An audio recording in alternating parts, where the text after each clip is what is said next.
did this. This was in reaction to a plethora of slasher films that had gotten more and more incoherent. Even though I know we all have an affection for it, all the Friday the 13th, it had gotten insane out there.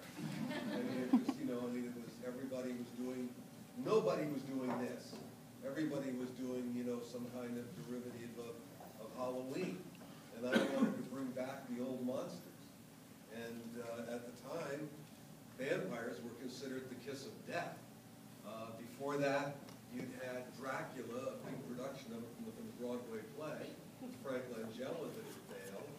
And usually, farce is the last gasp of the genre. And you'd had Love at First Bite, which we all have a lot of affection for, but it was a comedy.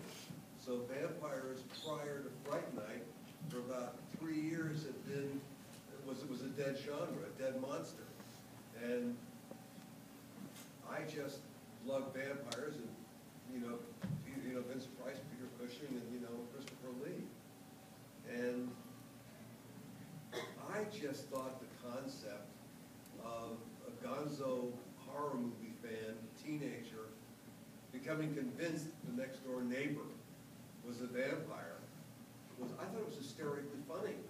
I mean, because that's the ultimate updating of the Boy Who Cried Wolf story and putting it in a modern context. And I just kept giggling whenever I thought of it. And I didn't write it until I came up with the Roddy McDowell character. And then the minute I realized that if I used a horror movie host, this is prior to horror, conventions and such. Being a Fright Night host was the last refuge of the ham actor that had failed everywhere. And that was what it did. Is it allowed me to mix humanity, or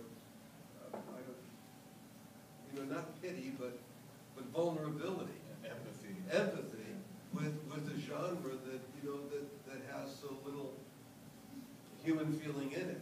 And you have to remember that at the point as now, that really the kills had come to predominate, and there was no caring, there was none of the affection that had made them so fabulous when I was watching them.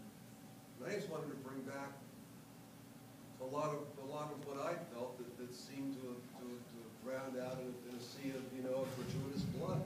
That's an amazing.